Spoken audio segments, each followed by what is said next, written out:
Let's begin our next discussion. Our next discussion under the concept of perfusion are the different types of shock. In this discussion, we'll talk about different types of shock, how to identify those different types of shock, causes of the different types of shock, and treatment. Looking at our definition of shock again, shock is progressive. It is a widespread reduction of tissue perfusion. That decrease in tissue perfusion results in ineffective circulating volume and causes a decrease in oxygen delivery or exchange at the cellular level. In this slide, I have an embedded video. If you would like to listen to it, the embedded video is on the hemodynamics of shock. It goes over cardiac output, preload, afterload contractility, if you have any questions in regards to those concepts or principles. Shock is widespread and it is abnormal cellular metabolism. That abnormal cellular metabolism results from insufficient tissue perfusion, decreased perfusion to the cells, and ineffective gas exchange. When you have decreased perfusion to the lungs, it affects the gas exchange in the lungs. Also, decreased perfusion affects the gas exchange on a cellular level. I have put a picture on this slide, and it shows normal delivery of oxygen and nutrients to the body cells. Then as those cells carry out normal metabolic processes, the result of that are waste products, carbon dioxide and water and other waste products are carried away from the cell through the venous system. And that's what we want to see with our cells. But in this widespread abnormal cellular metabolism, as we talked earlier in the different stages of shock, that anaerobic metabolism results in the buildup of lactic acid. And we're going to talk about that in some of these different types of shock a little more. Shock is cyclic. There are predictable things that we know are going to happen if we don't break this cycle of shock. It is a self-perpetuating problem as the different causes of shock perpetuate the problem of shock. The poor perfusion then perpetuates the problem of anaerobic metabolism, and that anaerobic metabolism then releases those waste products that damage the tissues and waste products that build up and develop the metabolic acidosis. It is a predictable sequence that we're talking about with shock. And what we're talking about is that sequence of decreased tissue perfusion from the poor perfusion for whatever reason the shock is, and I'll talk about in the different shock states the reasons for poor perfusion. It may be a volume issue, decreased volume in the body. It may be vasodilatation, that's decrease in the venous return that causes the poor perfusion. That poor perfusion then leads to the anaerobic metabolism. That anaerobic metabolism leads to tissue damaging mediators, or cell death is another thing that occurs when cells are not able to carry on their metabolic processes and have enough energy to be able to function. Overall, the cell death will then result in organ dysfunction, and organ dysfunction then will result in ultimately the death of the organism. Let's look at the different classifications of shock. Shock has several different classifications. I'm going to talk about each one of these individually, so I'm just going to go through them briefly. Hypovolemic shock is a result of fluid volume status with the patient, low fluid volume status, and we'll talk about that in a little bit more detail. Cardiogenic shock. The problem with perfusion and cardiogenic shock is pump failure, and that's related to the heart. The heart is not pumping the blood efficiently or effectively, and we'll talk about the different reasons why that happens. Obstructive shock, there is a reason that the blood is not able to be perfused through the body with obstructive shock. And then distributive shock, there are three different types of distributive shock that we'll talk about: septic, neurogenic, and anaphylactic. and that's the body's reaction to different invading organisms or to different situations and states that the body has been exposed to that cause a vasodilatation and result in decreased tissue perfusion. Hypovolemic shock is the shock state that results from decreased intravascular volume. Now, decreased intravascular volume comes from fluid loss, but fluid loss can be either direct fluid loss, as with hemorrhage, or it can be dehydration, where a patient doesn't have enough fluid volume, or it can be from a relative volume loss, and we'll talk about what the difference between those two on the next slide. But this fluid loss in the shock state results in the patient's blood pressure dropping. So the patient's blood pressure will be decreased and we'll see a decreased MAP. Hypovolemia. The two areas of hypovolemia that we really want to take a closer look at are absolute hypovolemia or relative hypovolemia. Absolute hypovolemia is a little bit easier to understand. That means that we have actually had a direct loss of fluid from our body system. That loss of fluid can come from burns. That loss of fluid can come from severe diarrhea, vomiting. That loss of fluid can come from the fact that we're not replacing bodily fluids as we need to, as in dehydration, or it can come as a direct result of bleeding, GI bleeding, bleeding from a trauma, especially bleeding from an area of the body that's considered to be very vascular, liver, spleen, ruptures. Those are areas that we see absolute blood loss with hypovolemia. Very common time that we see hypovolemia from blood loss is postoperatively after surgery. If the patient has lost a significant volume of blood during surgery and during the anesthesia that fluid has not been replaced properly, then we'll see different levels of hypovolemic shock postoperatively.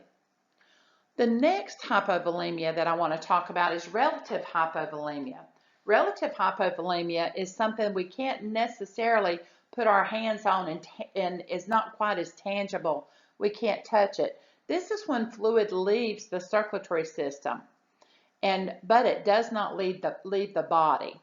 One of the most common things that we'll talk about, especially in distributive shocks, is vasodilation. Vasodilation is where we have what would be our normal vascular bed would be give us an effective blood pressure with a normal volume. Now we still have that normal volume, but our vascular bed has dilated, has become larger.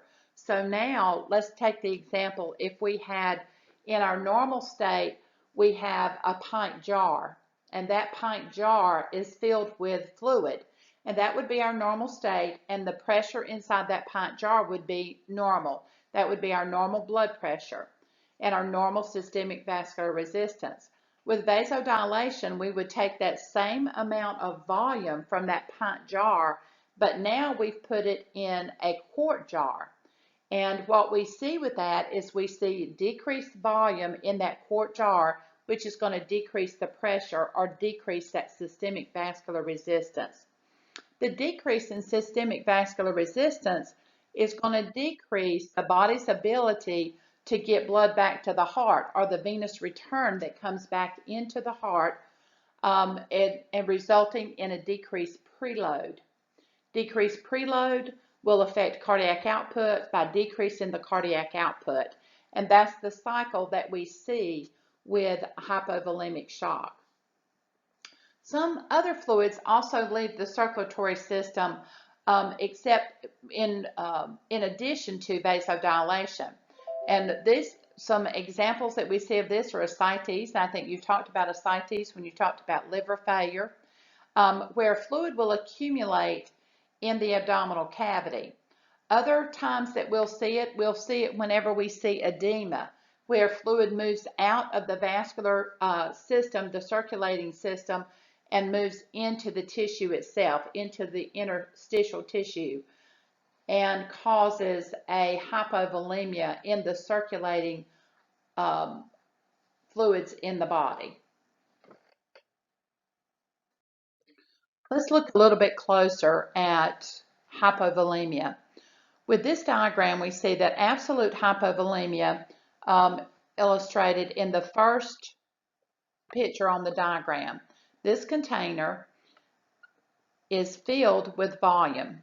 This is a representation of normal volume in our body. So if we have the normal amount of volume, it fills up our vasculature, and then our blood pressure is normal. We go to the second container, and in the second container, the container size is the same, but we have less volume. We have less volume through losing the volume out of our body, and that's lost through vomiting, diarrhea, maybe lost through bleeding, but the fluid is gone from the body. We cannot recover that fluid. We have the same size container, but you see that container is not filled now. And that container not being filled now, that's a representation of a drop in our blood pressure. So our blood pressure is going to drop as that volume is depleted from our system. The third container is a representation of what happens when we have a normal amount of volume. So the volume in the third container is the same amount of volume in the first container, but it's placed in a larger container. We have enlarged the container. Enlargement of that container is a representation of vasodilation.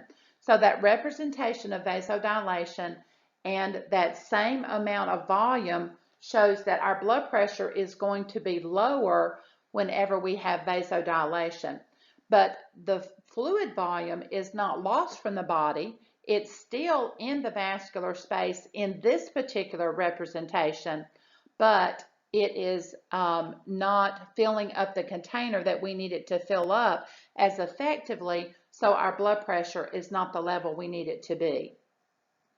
The other thing that's going to happen with relative hypovolemia that we talked about is when the fluid actually moves out of the vascular bed, not related to vasodilation, as in ascites or in edema, and we need to try to get that fluid to come back into that vascular space if we can do that with that relative hypovolemia.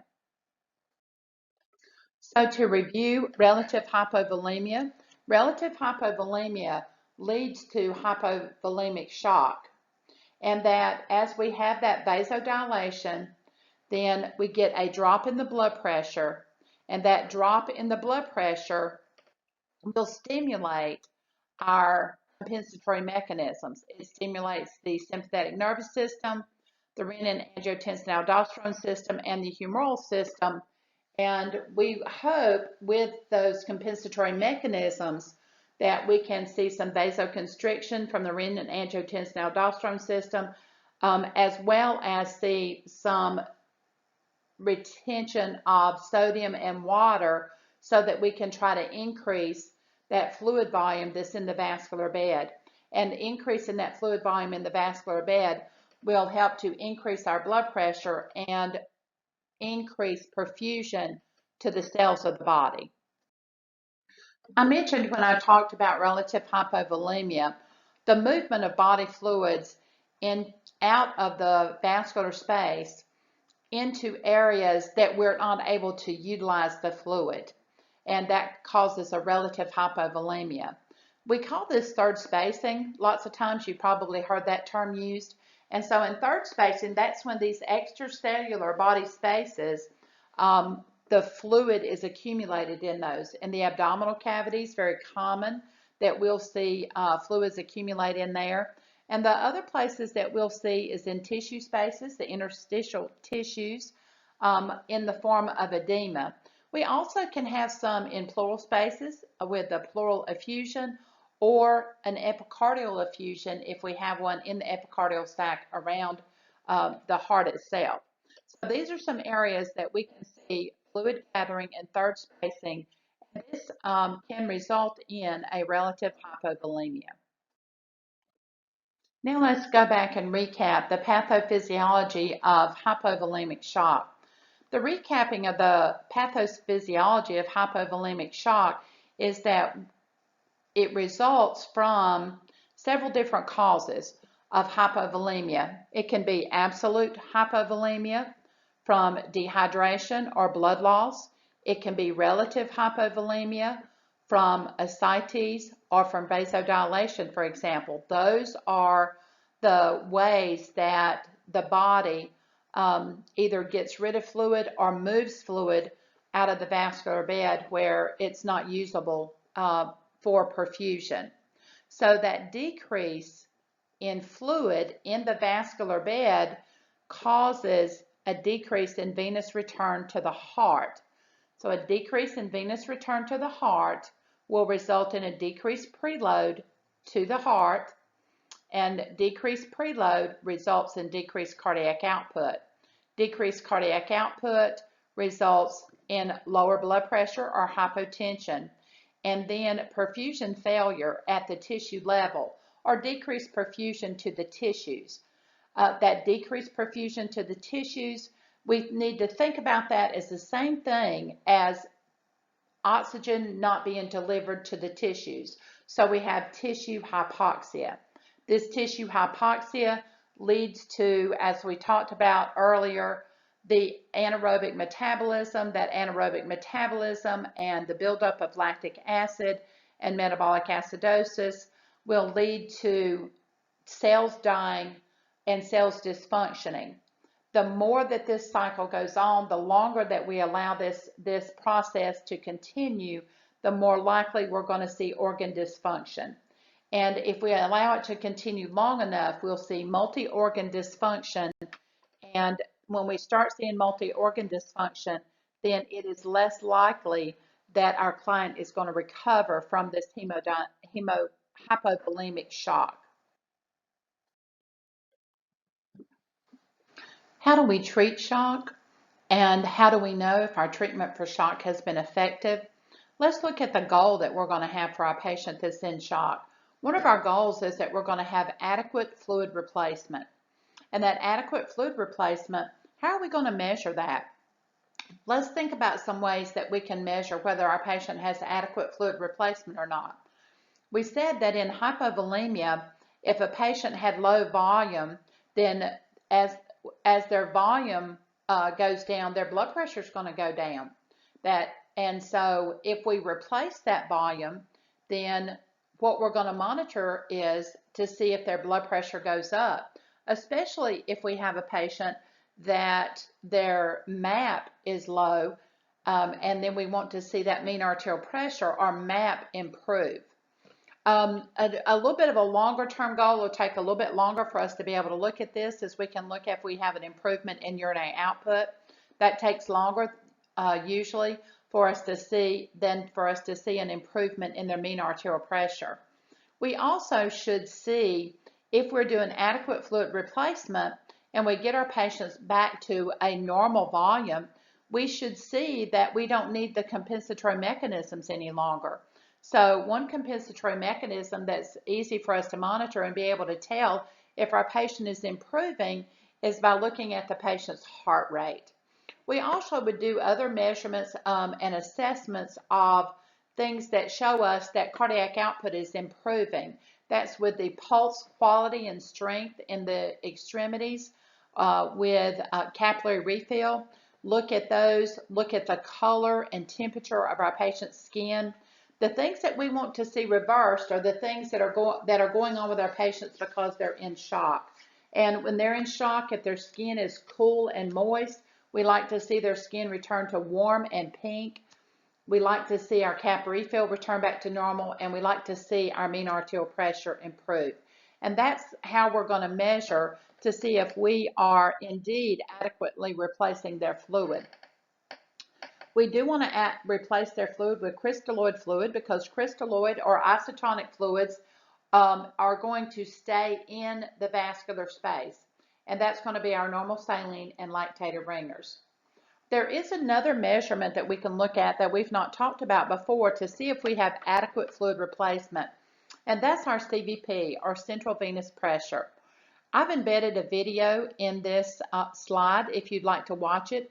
It is hemodynamic terminology. It talks about preload, afterload, CVP, a lot of the things that are confusing to people whenever we are talking about shock.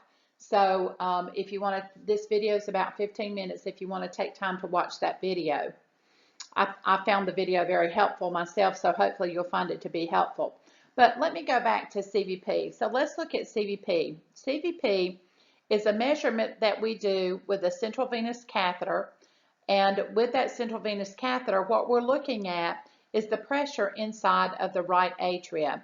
That pressure inside of the right atria, or right atrial pressure, or CVP, is an indication of your patient's preload.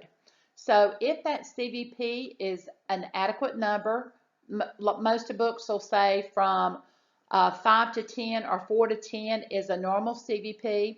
If it's within the normal range, then our patient's preload is normal, meaning that our venous return is normal, meaning that our patient has adequate volume returning to the heart to maintain homeostasis. If the CVP is low, we have decreased preload, or we have decreased volume in that right atria prior to at the end of diastole. If the CVP is high, then that's an indication of fluid volume overload, like within heart failure. So that's what we want to look at. That's if we have a CVP, if our patient is in a critical care area where we can monitor that CVP, the CVP is a really good indicator for us to watch and evaluate the effectiveness of our fluid volume replacement. With fluid volume replacement, we do have some other options that we use sometimes with fluid volume replacement. If it's an absolute hypovolemia where we have lost the fluid from the body, most of the time we're going to use those isotonic solutions of normal saline and lactated ringers. But if it is an issue of fluid moving outside of the vascular space, as in relative hypovolemia, in ascites, for example, or in edema, we may use some colloidal solutions. Plasma proteins or plasminate is one that, and Hespan, I think, is another name brand that you'll see used often. Albumin is one that we'll see sometimes. Albumin is a little bit controversial because it works for the moment, but it doesn't seem to have long-lasting capabilities of keeping that fluid inside the vascular space. And we'll use those synthetic colloidal solutions that I was talking about with the Hespan before.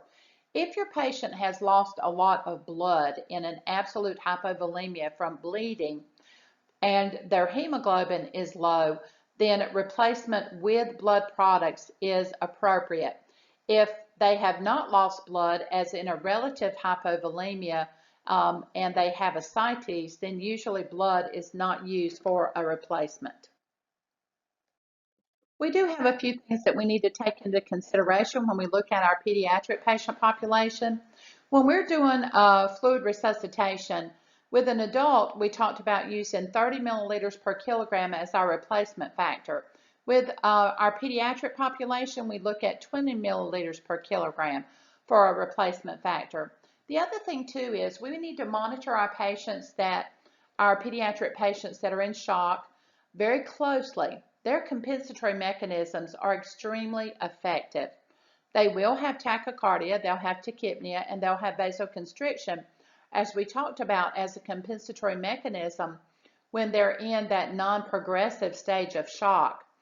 Those mechanisms, when they stop working, that patient gets sick very quickly. Their blood pressure drops very quickly. As a matter of fact, their compensatory mechanisms are so effective that lots of times it can keep their blood pressure in a low normal range, and that can be very deceiving. We have to look at what's going on with the patient, the overall picture. Yeah, their blood pressure may be a little bit low, but they're tachycardic, they're losing fluid, they have lost fluid, they're tachypnic, and they have vasoconstriction. And we can tell that from their cool extremities, from their decreased capillary refill, and their color of their skin. And whenever we want to watch them so quickly, because once those compensatory mechanisms are no longer working, they get sick very quickly, and we have to, but on the other hand, because their compensatory mechanisms are so effective in keeping blood to the vital organs, they can respond and do respond very quickly to treatment. So getting that fluid volume replacement is imperative for this pediatric population, getting it into them as quickly as possible so that we can reverse this shock state before there's any organ damage. All right, now let's look at our other special patient population, and that's our geriatric patient population. Our geriatric patient population is very concerning when they're in situations where they are experiencing shock. In each age group of our geriatric patient population, we see increased morbidities and mortalities. So when we're talking about age groups, we're talking about, in our young adult age group, their morbidity and their mortality is not as high as in our greater than 65 age group. And then in our greater than 75 age group, we have even increased morbidity and mortality in this special population. With aging, we get some changes in our adrenal glands that's going to affect our compensatory mechanisms. Other compensatory mechanisms are going to be compromised by several different things. They're less likely to produce tachycardia because of the decreased action of the sympathetic nervous system, also because of medications that the patients may be taking that reduce the body's ability to produce a tachycardia compensatory mechanism. Their lungs' ability to oxygenate may be affected, especially with comorbidities of COPD or asthma or issues with gas exchange. So that may affect their ability to be able to, their body to be able to compensate for this increased metabolic state.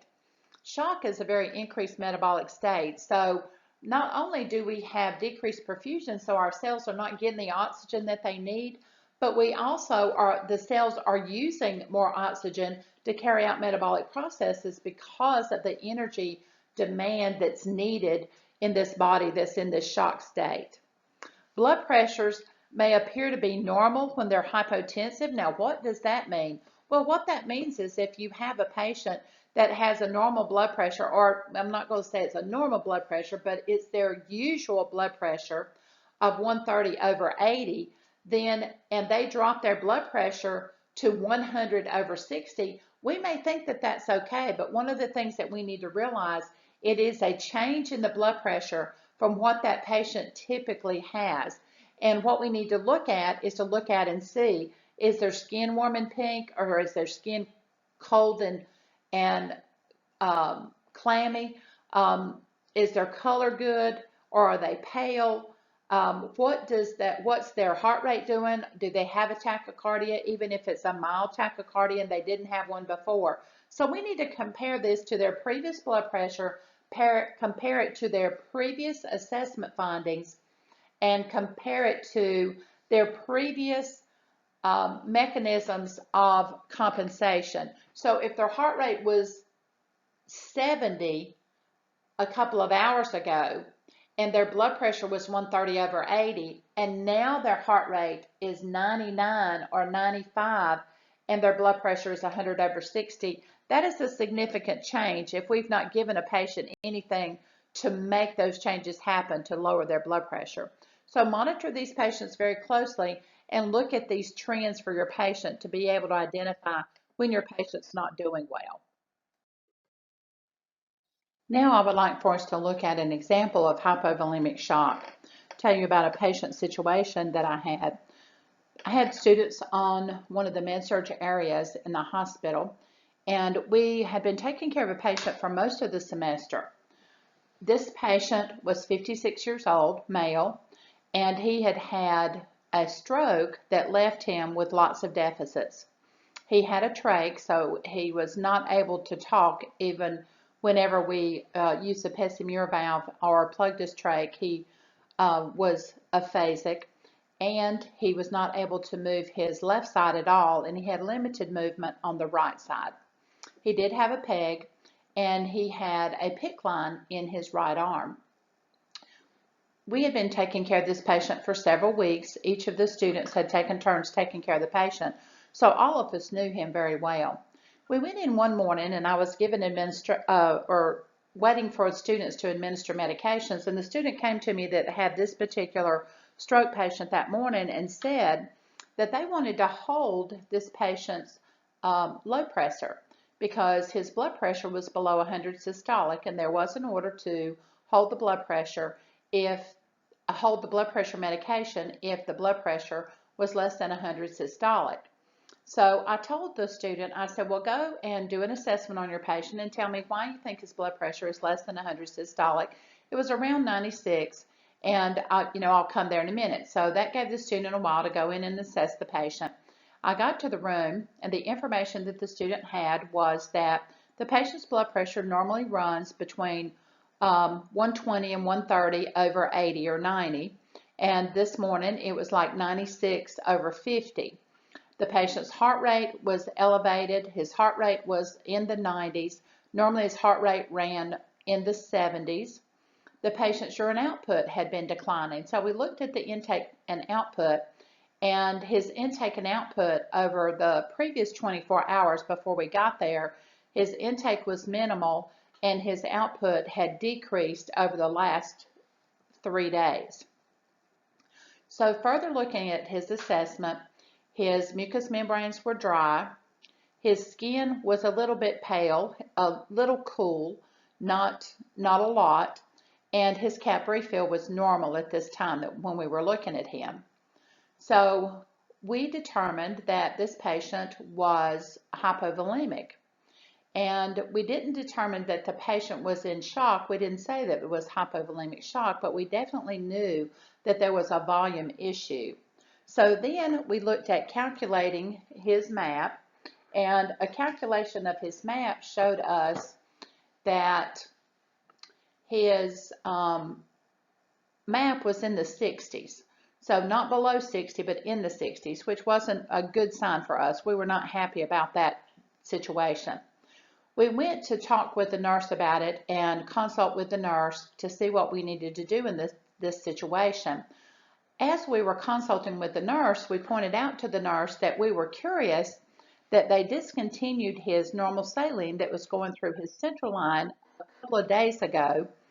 The normal saline was going at 100 milliliters an hour, and they didn't change his tube feedings. His tube feedings were still going at 75 milliliters an hour, with just the Q4-hour 30 milliliter water bolus, to keep the tube patent, just the routine bolus that is set on the pump.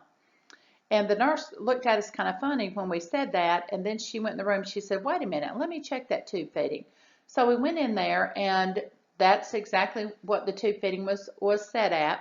And she came back and she said, well, his tube feeding is supposed to be at 100 milliliters an hour, and then every 4 hours he's supposed to be getting 250 water boluses through his G-tube, and he was not getting those. So as we went, as we continued to do the assessment on the patient, we did realize that that was the problem. That's what happened, that order had not been carried out. So the reason I'm telling you this story is that a lot of people like to think that patients only go into hypovolemic shock or other stages of shock in the critical care area. So if you're not going to work in critical care, then you'll never have to deal with that. But this happens a lot in the med-surg areas. And in this particular circumstance, this patient was totally dependent on us for his intake. And with the discontinuing of the normal saline from his PICC line, so he wasn't getting anything parenterally, then we definitely needed to make sure that his enteral feeds were appropriate and that he was getting enough fluid to supplement that. If the order had been carried out properly, he would have probably been okay. That's something we don't know until we work through that situation with him. But We called the physician in this circumstance. We gave him a liter of normal saline bolus, and then we changed his tube feedings to the order that the physician wanted. We did take care of the patient the next day. Once we give the fluid bolus that day, there was some things that we noted very quickly is the patient's blood pressure came up to 110/70-ish, and their heart rate came down. Their skin was warmer. They were not as pale. And then over the period of the afternoon, the patient's urine output improved.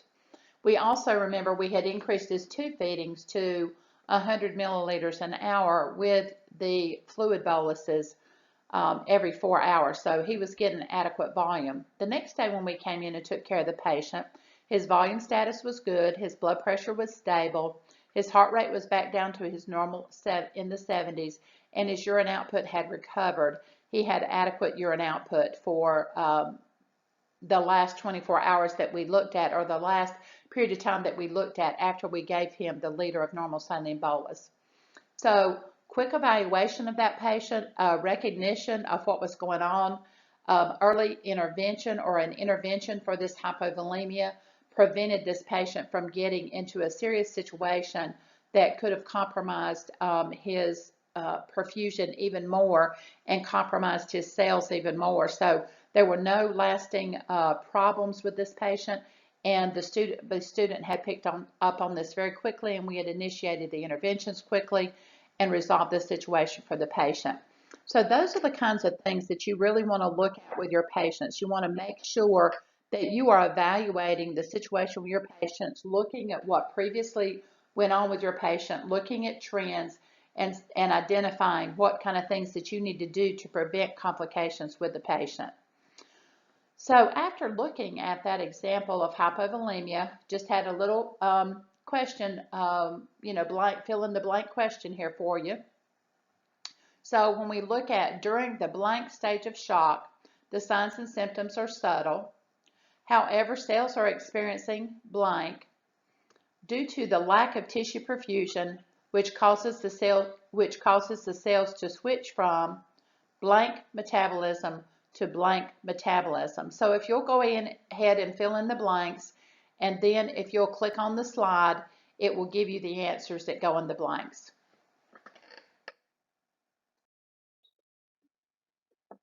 Let's move on and talk about cardiogenic shock.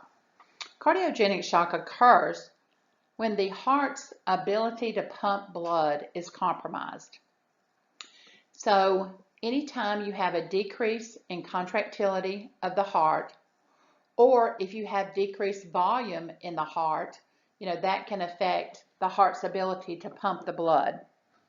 Conditions that we see most often where a patient may experience cardiogenic shock is in heart failure. And cardiogenic shock is actually considered class 4 heart failure. At myocardial infarction, cardiomyopathies, valve damage, and dysrhythmias. Cardiogenic shock is direct pump failure. The heart itself is failing. The left ventricle is not functioning properly. Cardiac output is decreased. The heart rate is increased as a compensatory mechanism, but the blood pressure is decreased as well. The blood pressure is decreased as a result of decreased cardiac output. Whenever we get a patient in cardiogenic shock, the patient goes through the same stages that we talked about before in the stages of shock. When you're looking at all the different types of shock, each of the shocks, the patient goes through the stages. So there's the initial stage of shock, then there's the non-progressive stage of shock where you have all the compensatory mechanisms trying to maintain function of the perfusion and the organs. Then you have the progressive stage of shock, and then the refractory stage of shock. So this is that progressive cyclic situation that we have with any patients in shock, regardless of what the cause of the shock is. Usually patients in cardiogenic shock do have a decrease in pulse pressure because of constriction in the vascular spaces. and the blood pools in the pulmonary circulation. So what we get when a patient has pump failure is whenever you think, I think about this as the worst heart failure that you've ever seen.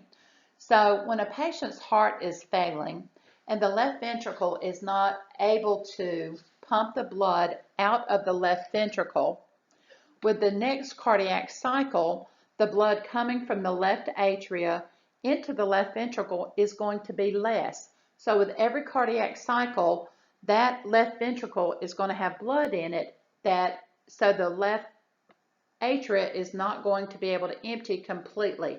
That ability to not empty from the left atria increases the pressure in that left atria, so the blood coming from the lungs is not able to come into that left atria effectively. And because we can't get the blood from the lungs into the left side of the heart, then that's where the blood pools in that pulmonary circulation. That blood pooling in that pulmonary circulation will build up fluid in the interstitial tissues in the lungs, and that fluid in the interstitial tissues of the lungs, the patient will develop pulmonary edema. So this is a left-sided failure kind of situation that you see when the patient is in cardiogenic shock.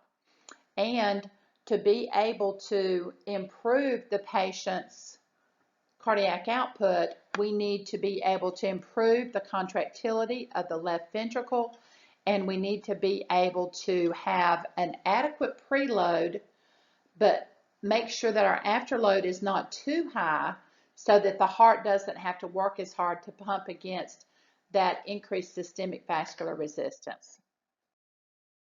These are some of the signs and symptoms that we're going to see with a patient with cardiogenic shock. That anxiety and restlessness is going to be related to the hypoxemia. An altered mental state is related to decreased perfusion in the brain when we talk about decreased perfusion in this cardiogenic shock state. Low blood pressure, secondary to a decrease in cardiac output. A thready, weak pulse, and that thready, weak pulse is due to the decreased perfusion. Cool, clammy skin, mottled skin. Mottled skin is where skin looks like that there's little blue spider webs that you see. And that is related to peripheral vascular constriction so that the blood is shunted to the primary organ. So when we're talking about a patient that's in shock, remember we talked about one of the compensatory mechanisms was the sympathetic nervous system causes vasoconstriction in the peripheral, in the extremities peripherally. So in the arms and the legs, you'll see cool and clammy skin, and you'll see mottled skin or from that vasoconstriction and that pooling or that shunting of the blood away from the extremities to the primary organs. Whenever this is happening, then we know that our compensatory mechanisms have kicked in, but there is a bit of a problem with this when we get vasoconstriction with a patient that is in cardiogenic shock. So think about if you have a heart that is already failing, that left ventricle is failing, that left ventricle is not efficiently pumping the volume of blood that we need it to the aorta, which goes to the systemic resistance or systemic vascular resistance. If our body vasoconstricts, then that's going to increase that systemic vascular resistance, further adding to the problem of that weak left ventricle not being able to pump blood out to the body and out to the extremities and out to the organs. So we need to think about that when we think about a patient that has cardiogenic shock. This patient will have distended jugular veins, and that's where we talked about the backup of the fluid into the lungs because of the failing left ventricle, the failing left side of the heart, and that will show up in distended jugular veins. The other thing that we will see is oliguria, because with compensatory mechanisms, because we have a decreased blood pressure, then the renin-angiotensin-aldosterone system is going to tell the kidneys to hold on to water and try to increase the circulating volume. The issue here is not circulating volume, it's perfusion or movement of that volume. but that compensatory mechanism, the renin-angiotensin-aldosterone system, is going to kick in because of that decreased blood pressure. The patient will have rapid, deep respirations, and that's in relation to that sympathetic nervous system stimulation in relation to the acidosis and trying to balance that acid-base balance because of that buildup of lactic acid from the cellular metabolism. I don't see that this has, yeah, it does have rapid pulse. I missed that. I want to go back up to that. I talked about weak and thready pulse, but pulse is rapid. So you have the increase in heart rate, and that's related to that sympathetic nervous system stimulation from that compensatory mechanism. Continuing on with cardiogenic shock, as I do with most of the slides that I have other schematics that try to give the same kind of picture to see which one that works the best for you as a student. This is a diagram of cardiogenic shock where we have the decreased cardiac contractility. And remember that decreased contractility comes from myocardial infarction lots of times because there's been so much damage to that left ventricle, it decreases the contractility. It can come from a cardiomyopathy, and cardiomyopathies, you have that enlargement of that left ventricle, and as that left ventricle enlarges, then the muscle becomes weaker. That decreased cardiac contractility decreases stroke volume, which is the amount of blood that's ejected from the ventricle with each heartbeat. And anytime you affect stroke volume and heart rate, look at your formula for cardiac output. Cardiac output equals stroke volume times heart rate. So if you decrease stroke volume, you're going to decrease cardiac output if you don't have a mechanism that prevents that. With that decrease in stroke volume and decrease in cardiac output, you're going to get that pulmonary congestion. And that's when I talked about if the left ventricle, if normally on a ventricular contraction, that left ventricle should eject at least 60% of the blood that's in that ventricle. When we're talking about a patient that's in cardiogenic shock, we're talking about one that's only ejecting about 30% of the blood from that left ventricle. So you can see that when that left ventricle only ejects about 30%, then the left atria can only empty a small amount, and then that blood is going to back up into the pulmonary system, and pulmonary congestion will result from that. Also, with that decreased stroke volume and cardiac output, you'll get decreased systemic tissue perfusion. That decreased systemic tissue perfusion is that perfusion to all the cells and the organs. Then you'll also get decreased coronary artery perfusion. Well, that just kind of compounds the problem. Whenever we've got a weak heart that's having a hard time with contractility, if we decrease the perfusion to the heart itself, then that's going to compound the problem. And then all of this results in a still further decrease in cardiac contractility because the heart is not getting the oxygen that it needs to be able to carry on its functioning.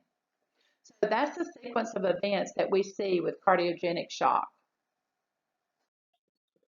And as I mentioned with the previous slide, I do like to look at different diagrams. Different diagrams make more sense to some students than the other. But this is the vicious cycle of cardiogenic shock. And this starts with a patient that has had acute myocardial infarction. So this patient has an ischemic myocardium that causes that myocardium to dysfunction, or it causes pump failure. And that's what you need to think about with cardiogenic shock, is that it is pump failure. And then we see the decreased blood pressure. The decreased blood pressure will cause the stimulation of the compensatory mechanisms. Those compensatory mechanisms, one of them is vasoconstriction. As we go down and look at the middle of this diagram, we see that a patient in cardiogenic shock, and then you go out to the hypotension and you go out to the increase in catecholamines. After we get that increase in catecholamines, that vasoconstriction then increases myocardial workload and oxygen demand. That's what I was talking about before. If you get vasoconstriction or an increased systemic vascular resistance, then that left ventricle that's already weak and already ischemic is going to have to try to work harder, but that worsens that cardiogenic shock because that ventricle working harder, it is not capable of doing that at this point in time. If we go down the right side of this, we'll see that this patient will develop pulmonary edema because of the backup of blood that we talked about earlier, and then that's also going to contribute to the initiation of compensatory mechanisms.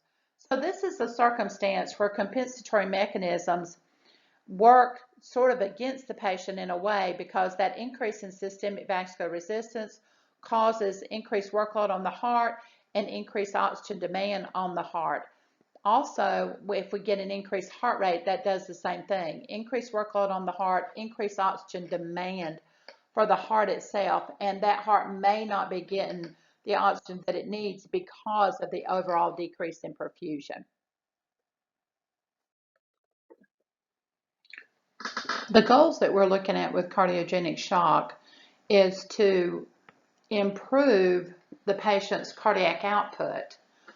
But to be able to improve the cardiac output, we have to improve contractility and we have to reduce preload and afterload. One of the big things that really helps with all situations with shock is timely recognition.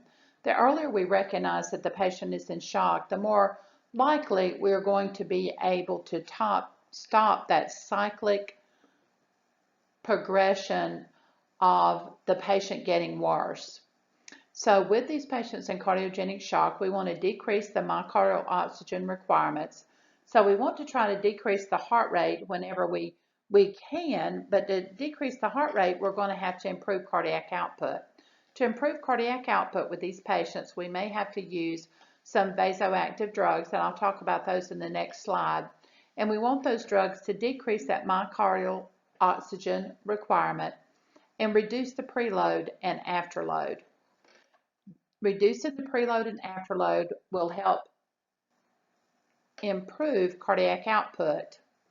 If the patient is having any cardiac dysrhythmias, we need to manage cardiac dysrhythmias.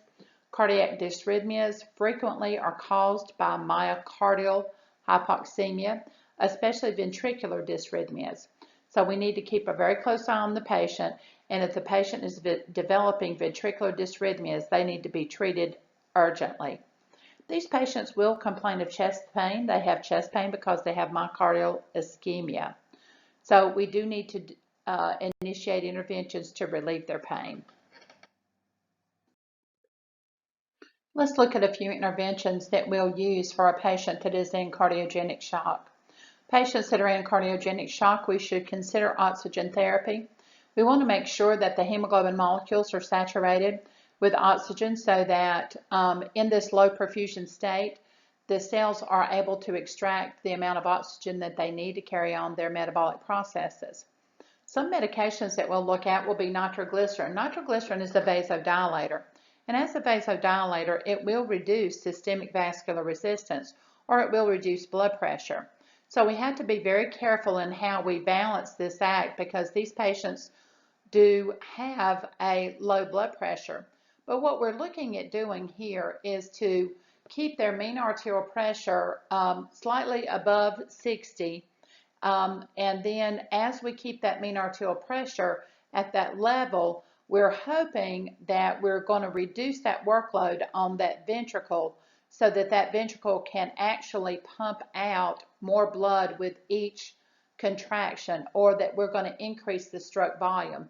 And as we increase that stroke volume, then we'll increase their cardiac output.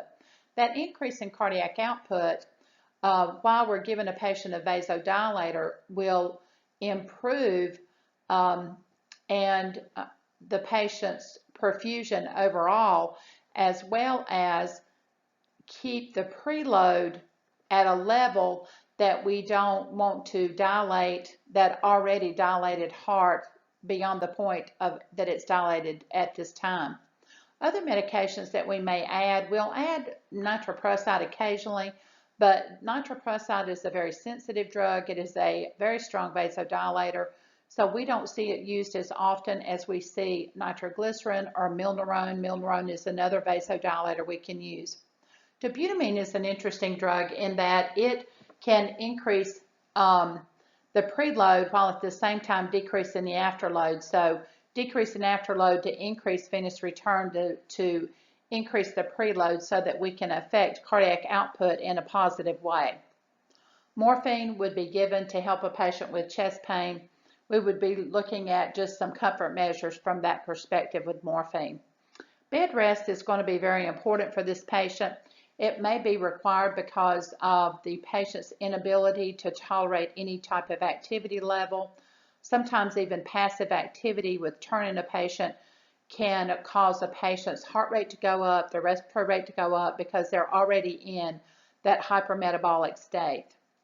We want to make sure that we do cardiac monitoring because these patients are very prone to ventricular dysrhythmias. And of course, we're doing cardiac monitoring. And these patients, lots of them also have a Swan-Ganz catheter. So we're looking at even different pressures with them as well as the CVP that we talked about earlier. These patients typically will have an arterial catheter as well to monitor blood pressures frequently. Other invasive devices that we can use are an intra-aortic balloon pump. An intra-aortic balloon pump is a balloon that's placed in the aorta, and that balloon augments cardiac output and should improve the heart and blood vessel functioning because of the augmentation of the cardiac output or the improvement of the cardiac output. Ventricular assist devices to help the ventricles with the improving the stroke volume, improving cardiac output is another device that you will see used frequently with these patients. Also, sometimes it may take a pacemaker. Because of some bradydysrhythmias or blocks that may be caused with the patient because of the ischemia, and we need to make sure that the patient has a reliable heart rhythm that we can depend on with these patients. Another device that I have put on in the picture on the right side of the slide is the Impella. That's just one of the ventricular assist devices that are available for patients that have cardiogenic shock, and it will help augment the cardiac output by assisting the ventricle in increasing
Some special considerations that we want to think about with our pediatric population in cardiogenic shock. Sometimes you'll think that, well, kids will not have cardiogenic shock, but yes, we do have kids that some situations that they're in are prone to having cardiogenic shock, near drowning, toxic ingestions of substances, and sometimes they'll, just like adults, it'll be cardiac disease.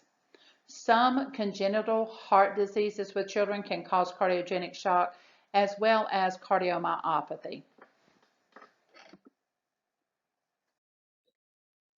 Considerations for our patient population that's special is our geriatrics. Cardiogenic shock is an unfortunate event for our geriatric patient population because most of these patients have significant underlying disease, and cardiogenic shock may be an end-stage event.